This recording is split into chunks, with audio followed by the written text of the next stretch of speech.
ऐसी होनी चाहिए जिसके मुख में हमेशा भगवान के नामों का जो व्यक्ति गुणगान करता हो, एक क्षण के लिए भी भगवान को ना भूले, प्रत्येक सांस में जो भगवान को याद करता हो, ऐसी भक्ति। दूसरा गौ, गौ का मतलब ज्ञानी। अब ज्ञानी का मतलब क्या? बहुत पढ़ लिख करके पीएचडी कर ले तो ज्ञानी हो गया? नहीं, यहां पर ज्ञानी का मतलब है जिसे भगवान का ज्ञान हो जाए, उसे ज्ञानी कहते हैं। जिसे भगवान का बोध हो जाए कि भगवान ही सर्वशक्तिमान है, उनके मर्जी के बगैर एक पत्ता भी नहीं हिलता। हम झूठ मूठ में अहम करते हैं जबकि हमसे कुछ नहीं होता। अगर किसी को भगवान ने कुछ थोड़ा सा धन दे देते हैं, वो घमंड कर जाता है, उसे ऐसा लगता है कि ये तो मैंने अपने पराक्रम से प्राप्त कर लिया। ऐसा नहीं है, ये उस व्यक्ति के पिछले जन्म में किए हुए कर्मों का प्रारब्ध है, फल है। आज पाप भले ही कर रहा है, लेकिन कभी उसने अच्छे कर्म किया है। जैसे मान लीजिए अगर कोई व्यक्ति 10 साल खूब मेहनत करके और बैंक में 100 करोड़ रुपए जमा कर दे, अब काम करना छोड़ दे, घर में जाकर के सो जाए, और उसका देख करके कोई कहेगा अरे फलाना तो घर में सोया रहता है, फिर भी आराम से फॉर्च्यूनर से चल रहा है, हम भी सो करके चलेंगे। तो क्या हो सकता है? संभव है? नहीं हो सकता, क्योंकि वो व्यक्ति तो 10 साल कठिन परिश्रम करके इतना बैंक में रख दिया है कि जितना लोग महीने में कमा भी नहीं सकते, उससे अधिक तो उसका ब्याज आता है। ऐसे ही अगर कोई प्रधानमंत्री है तो पता नहीं कितने जन्म में कितने दान, यज्ञ, तप, धर्म, कितनी कथा करवाया होगा, कितना दान दिया होगा। नहीं तो आप लोग विचार कीजिएगा कि कोई व्यक्ति पूरे जीवन राजनीति करते करते मर जाता है, कोई पद नहीं पाता, और पीछे से कोई आता है, कुछ भी नहीं करता है, बड़े पोस्ट पे पहुंच जाता है। क्या उसका ये इस जन्म का कर्म है? नहीं है। उससे अधिक विद्वान, उससे अधिक बलवान, उससे अधिक धनवान, उससे अधिक बुद्धिमान लोग बैठे हुए हैं, लेकिन फिर भी उस पोस्ट को नहीं पाते हैं। तो जिसे इस बात का ज्ञान हो जाए कि सब कुछ करने वाले भगवान, वो ग।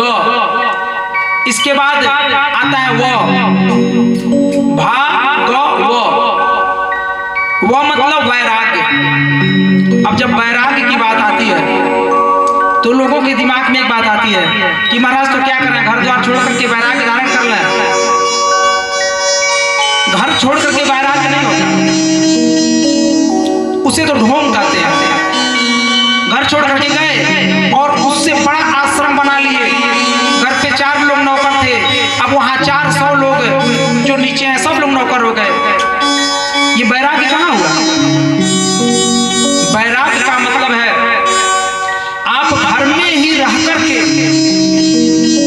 अपने अंदर से भगवान का स्मरण करें, ध्यान करें कि हमारे द्वारा किसी का भी कभी भी कोई बुरा ना हो सके।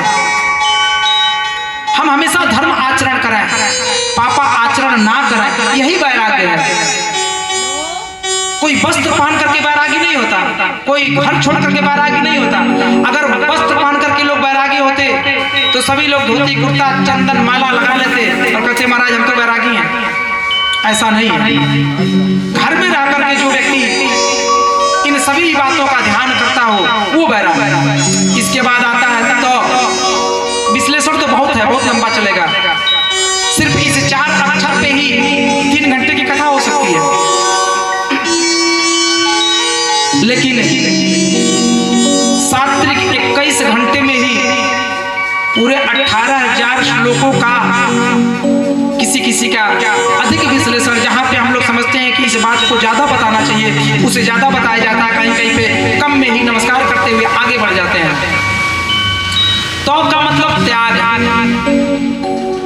तो त्याग कैसा होना चाहिए?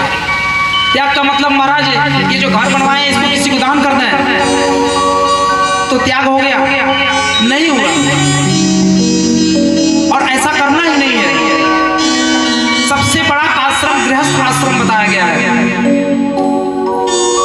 त्याग का मतलब कि आप अपने घर में रहते हुए जो व्यक्ति सभी सुख सुविधाओं से संपन्न है और इसके बाद अगर वो त्याग करता है तो इसे त्याग कहते हैं। अगर भगवत भजन में कोई व्यक्ति बाधा डाल रहा हो उसका त्याग। तो बात आती है कि क्या किसी ने ऐसा कोई है जो ऐसा त्याग किया हो कि अपने लोगों का भगवान के लिए त्याग किया हो? तो वर्णन आता है कि हाँ, तज्यो पिता प्रहलाद विभीषण बंधु भरत महतारी बलि गुरु तज्यो कंत ब्रजा बनित निभय मुद मंगलकारी।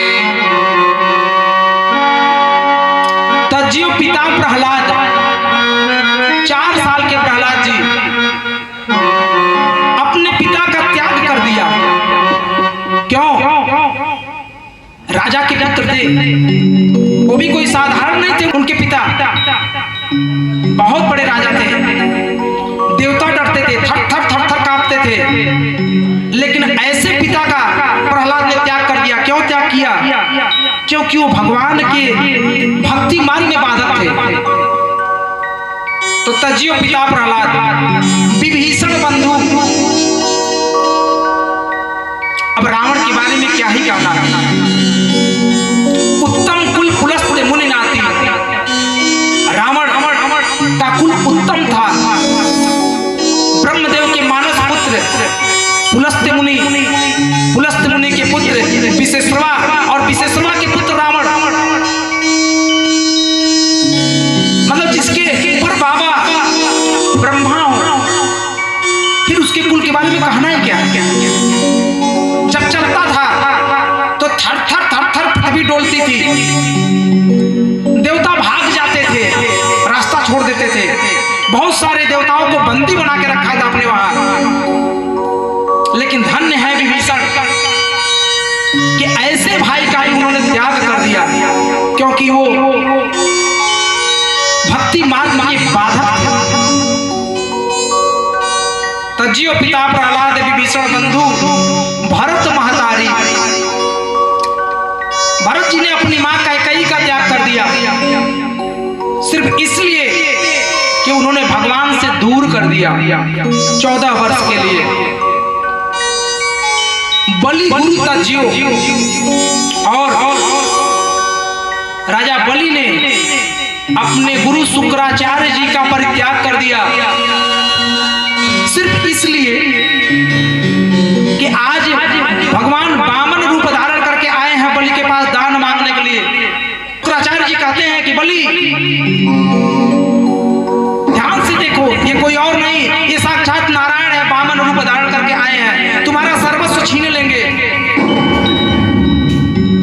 बलि कहते हैं कि महाराज आज तक तो आपने उपदेश दिया कि खूब दान करो, खूब यज्ञ करो, और अगर आज मेरा ऐसा सौभाग्य आया कि मेरे पास दान मांगने के लिए साक्षात नारायण चल करके आ रहे हैं, और ऐसे में आप दान देने से मना करते हैं। अरे अगर ये मेरा सर्वस्व नहीं, मेरे शरीर, मेरे इस प्राणों को भी दान में ले लेंगे तो भी मैं दान दूंगा। मैं आपका त्याग कर सकता हूं लेकिन भगवान का त्याग नहीं करूंगा।